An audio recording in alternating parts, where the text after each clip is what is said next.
आज़ाद बोल इंडिया आप देख रहे हैं, आपके साथ मैं आदिल खान आज़ाद। आज 14 अप्रैल है। इस वीडियो में आपको आयतुल्लाह खामेनी का एक धमाकेदार बयान, इसराइल के ख़िलाफ़ बांग्लादेश के उठाए गए एक नायाब कदम, इसराइल पर यमन के ट्रिपल अटैक और अबू उबैदा की तरफ से हुथीज़ को भेजे गए एक बयान को एक एक करके दिखाने जा रहा हूँ। तो ज़रा ध्यान से इस छोटे से वीडियो को आखिर तक देखने की कोशिश कीजिएगा। पहली खबर प्यारे पड़ोसी मुल्क बांग्लादेश से है। बांग्लादेश के एक मूव ने मिडिल ईस्ट और साउथ ईस्ट एशिया या साउथ एशिया की पावर पॉलिटिक्स को ज़ोर से झंझोड़ दिया है।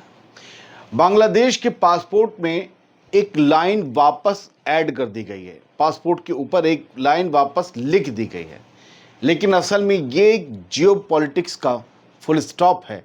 इसराइल के लिए कोई लाइन नहीं है तो लाइन, लेकिन फुल स्टॉप इसराइल के लिए। बांग्लादेश ने अपने पासपोर्ट पर एक पुरानी लाइन दोबारा लिख दी है। क्या लिखा है? Valid for all countries except Israel, यानी बांग्लादेशी पासपोर्ट इसराइल को छोड़कर बाकी तमाम दुनिया के लिए वैलिड है, यानी बांग्लादेश की नज़र में इसराइल ही इनवैलिड है। ये एक बड़ा फैसला है जिसने मौजूदा माहौल में इसराइल की और ज़्यादा किरकिरी कर डाली है। मौजूदा माहौल में इसे एक बड़े कदम के तौर पर देखना चाहिए, लेकिन ये बता दूं ये पहली बार नहीं किया है बांग्लादेश ने, लेकिन इस वक्त से तो जोड़िए। ये वो लाइन है जो शेख हसीना के दौर में छुप गई थी और अब वापस आ गई है। सिर्फ एक लाइन नहीं, ये एक बयान है, एक बयान दुनिया के लिए और ख़ास तौर से इसराइल के लिए। बांग्लादेश इसराइल को ऑफिशियली रिकॉग्नाइज नहीं करता। बांग्लादेश इसराइल को एक मुल्क नहीं मानता क्योंकि उसने फ़लस्तीन की ज़्यादातर ज़मीनें नाजायज़ तौर पर कब्ज़ा रखी हैं। और अब जब गज़ा में जेनोसाइड के इल्ज़ाम और ज़्यादा तेज़ हो रहे हैं तो ढाका में लाखों लोगों का गज़ा के साथ यूनिटी में उतरना, प्रोटेस्ट करना कुछ कह रहा है। 2021 में जब बांग्लादेशी पासपोर्ट से ये लाइन हटाई गई थी तब बांग्लादेश में शेख हसीना की हुकूमत थी। अब जब मिडिल ईस्ट में हर तरफ बारूद है, इसराइल रफ़ा में घुस चुका है, अल-अक्सा मस्जिद की हुर्मत को पैर तले कुचला जा रहा है, तब बांग्लादेश ने अपना मैसेज क्लियर कर दिया है। बांग्लादेश ने कह दिया है कि हमें हर मुल्क का वीज़ा चाहिए, लेकिन तेल अवीव का नहीं, इसराइल का नहीं। एक बड़ा मूव। दूसरी खबर ईरान से है। जिनके पास खुद हर मिसाइल का लाइसेंस है वो ईरान से कह रहे हैं या पूछ रहे हैं कि तुम्हारे पास डिफेंस क्यों है। आयतुल्लाह सैयद अली खामेनी के ताज़ा बयान ने ग्लोबल हिपोक्रेसी को आईना दिखाया ज़ोर से। तेहरान में आर्म्ड फोर्सेस के सीनियर कमांडर से मुलाकात की आयतुल्लाह अली खामेनी ने और सुप्रीम लीडर खामेनी ने इस दौरान खुला पैगाम दिया दुनिया के डिफेंस दरोगाओं को और कहा कि ईरान के पास अगर डिफेंस कैपेबिलिटी हो तो दुनिया को तकलीफ क्यों होती है।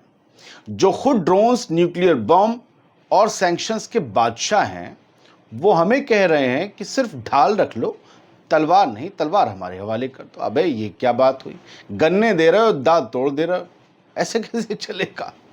आयतुल्लाह खामेनी ने इन डिफेंस दरोगाओं को बहुत छिली सुनाई, हरी कर दी तबीयत। खामेनी ने ईरान की आर्म्ड फोर्सेस को बताया कि तुम कौम का किला हो और कहा कि हर लेवल पर तैयारी ज़रूरी है, तैयारी रखना, हार्डवेयर भी और सॉफ्टवेयर भी। अब मेरे हिसाब से और दुनिया और फ़ौज के एतबार से हार्डवेयर को समझिए बेटर वेपन्स, यानी बेहतर एडवांस हथियार, बेटर स्ट्रक्चर्स, बेटर मोरल। ठीक है, आपका हौसला जज्बा भी कायम रहना चाहिए। सॉफ्टवेयर का मतलब यकीन अपने मिशन पर, ईमान अपनी राह पे और वो जुनून जो वर्ल्ड पावर्स को पसंद नहीं आता। तो इन सब चीज़ों से मजबूत रहो। आयतुल्लाह सैयद अली खामेनी ने कहा कि दुश्मन को नाम से नहीं नीयत से प्रॉब्लम है। मसला ये नहीं है कि हम इस्लामिक रिपब्लिक हैं, मसला ये है कि हम ग़ुलामी से इनकार करते हैं। जब दुनिया के पावर हाउसेस खुद वॉर इकनॉमीज़ बन गए हैं तो ईरान का कहना है कि अपने डिफेंस को अपग्रेड करना हमारा हक है। तुम्हारी मोनोपोली नहीं चलेगी, तुम्हारी बपौती नहीं है। मेरे दोस्तों, मुझे समझ नहीं आता कि जहां सुपर पावर्स अपनी हिपोक्रेसी को मिसाइल लॉन्चर्स पर लिखकर بیچ رہے ہیں وہاں ایران کا خود کے ڈیفنس کا حق بھی انہیں سیکیورٹی تھریٹ لگتا ہے. یہ دوگلاپن کیوں ہے؟ اور اب کچھ خبریں یمن سے. پہلے تو میں آپ کو بتا دوں المایدین کی ہیڈ لائن دیکھ لیجئے. یمنی آرم فورسز یعنی انصار اللہ موومنٹ کی جو فورسز ہیں حوتھیز کی، انہوں نے اسرائیل کے کئی علاقوں پر 3 اسٹرائکس کی ہیں اور اس کا دعویٰ کیا ہے. رات 12 بجے کے بعد یہ خبر خود یحییٰ ساری نے شیئر کی تھی. 3 اسرائیلی سائٹس پر میزائل سے حملہ کیا گیا ہے، ڈرون سے حملہ کیا گیا ہے. حماس نے حوتھیز کے اس حملے کو پریز کیا ہے انہوں نے اور اس کی تعریف کی اور شکریہ ادا کیا ہے ایک ریزسٹنس موومنٹ نے دوسرے ریزسٹنس موومنٹ کا. ہم تو خیر خبر آپ کو حوالے سے بتا ہی رہے ہیں المایدین کے. یمنی آرم فورسز کے اسپوکس پرسن یحییٰ ساری نے کہا کہ ہمارے آپریشنز نے اپنا ٹارگٹ اچیو کیا ہے، بالکل صحیح جگہ جا کر لگے، ہم نے نقصان کیا ہے. بین گورین ایئرپورٹ کو بند کر دیا گیا بیلسٹک میزائلز کی وجہ سے یمن کی، یہ حوتھیز نے کہا ہے. دا میزائل یونٹ آف یمنی آرم فورسز، انہوں نے ایک بہت بڑا آپریشن چلایا اور اس میں جو ہے یمن کی طرف سے اسرائیل کے اوپر ہائپر سونک فلسطین 2 میزائل داغی گئی اور ایک اور میزائل داغی گئی. اس کے علاوہ ایک ڈرون سے ذوالفقار میزائل بھی داغی گئی. بین گورین ایئرپورٹ پہ جو ہے اس سے ہلچل مچ گئی اور ایک ڈرون بھی داغا گیا. کئی مختلف علاقوں میں جیروسلم سے تل ابیب تک سائرن بجنے لگے. القسام بریگیڈ کے اسپوکس پرسن جو ابو عبیدہ ہیں، انہوں نے اس حملے کے بعد ایک بیان دیا اور ابو عبیدہ نے اپنے اس بیان میں یمن کے لوگوں کے فلسطین کے لیے جذبات اور قربانیوں کو انہوں نے سیلیوٹ کیا، جیسا کہ یہ المسیرہ کی خبر کہہ رہی ہے. اور لکھا ہے اس خبر میں کہ انہوں نے کہا کہ ہمارے بھائی یمن میں اب بھی زائنی دشمن کے دل پر وار کر رہے ہیں. غزہ کے جینوسائیڈ کے دوران ان کا ساتھ نہ بھولنے والا ہے. اور اس کے علاوہ جو انگلش میں ہے، میں اردو میں آپ کو ترجمہ بتا رہا ہوں. Concluding his remarks, the Al-Qassam spokesperson emphasized Yemen's unyielding resolve. Heralds میں اردو میں ہی آپ کو آسان زبان میں بتا دیتا ہوں. ابو عبیدہ نے کہا کہ یمن اپنا قیمتی لہو اپنے ملک کے ریسورسز فلسطین کے لیے قربان کر رہا ہے اور یہ وفاداری ان کے لیے نہیں پوری امہ کے لیے جاگنے کا پیغام ہے. یہ بیان اس وقت آیا جب یمنی آرم فورسز نے اسرائیل کے خلاف 3 آپریشن چلانے کا دعویٰ کیا. اب میں آپ کو کچھ تصویریں بھی دکھاتا ہوں. یمنی آرم فورسز نے کچھ بریکنگز دی تھیں انہوں نے.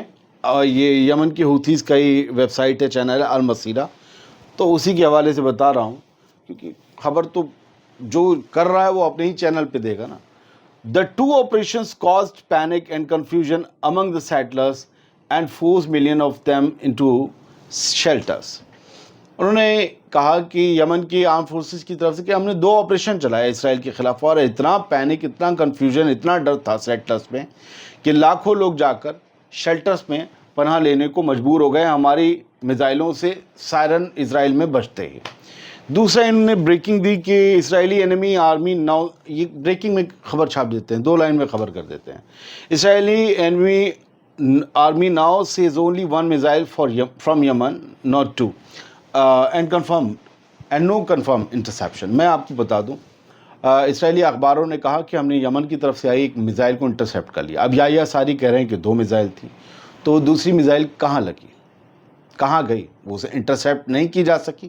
اس نے کہاں جا کر ہٹ کیا اور کیا نقصان ہوا یہ اسرائیل نے نہیں بتایا ہے، کیونکہ اس نے یہ کہا ہی نہیں ہے کہ ہم نے 2 میزائل انٹرسیپٹ کی. وہ کہتے ہیں کہ ہم نے 1 میزائل انٹرسیپٹ کی اور یمن کہہ رہا ہم نے 2 داغی، تو 1 کہاں گئی؟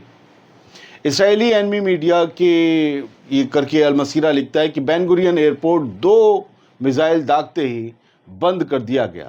اس کے علاوہ انہوں نے ایک اور بریکنگ دی کہ اسرائیلی اینمی میڈیا، مطلب یہ اسرائیل کو دشمن بار بار کہتے ہیں، دشمن اسرائیل کا میڈیا یہ بتا رہا ہے کہ میزائل کا ڈیبرس یعنی اس کا جو ملبہ ہے وہ ہیبرون کے پاس جا کر گرا ہے کیونکہ اسے US تھارڈ سسٹم نے انٹرسیپٹ کیا ہے. کیا آئرن ڈوم یا اس کے علاوہ جو ڈیوڈ اسٹرنگ کیا ہے وہ وغیرہ، یہ سب اسے روک نہیں پائے. US کے تھارڈ سسٹم سے نکلی ایک میزائل، مطلب سمجھ لیجئے کہ مطلب लाखों करोड़ों का हिसाब बन जाता है। 100 फौजी अमेरिका के तैनात हैं सिस्टम को ऑपरेट करने के लिए इसराइल में। तो ये दावा है इनका कि थर्ड सिस्टम से इंटरसेप्ट किया गया है, यानी हाउथीज ने माना है कि इनके एक मिसाइल को गिराया गया है और वो वेस्ट बैंक के हेब्रोन इलाके में जाकर गिरी है। ये उसकी तस्वीरें हैं। यमन की हूथीज़ की मिसाइल है और ये फ़लस्तीन के ही जो वेबसाइट हैं और चैनल्स हैं उनके हवाले से मैं ख़बर दिखा रहा हूँ ताकि तस्दीक हो जाए कि हूथीज़ की मिसाइल गिराई गई, लेकिन दूसरी कहाँ गई नहीं पता है। तो ये उसके खेत खलियान में पड़े हुए मिसाइल के फ़ोटो हैं जिसे बीच में इंटरसेप्ट कर लिया गया। एक और ख़बर ये है, यमनी आर्म फोर्सेस ने ये कहा है कि यूएस और Israeli enemy must realise that Yemen will not back down.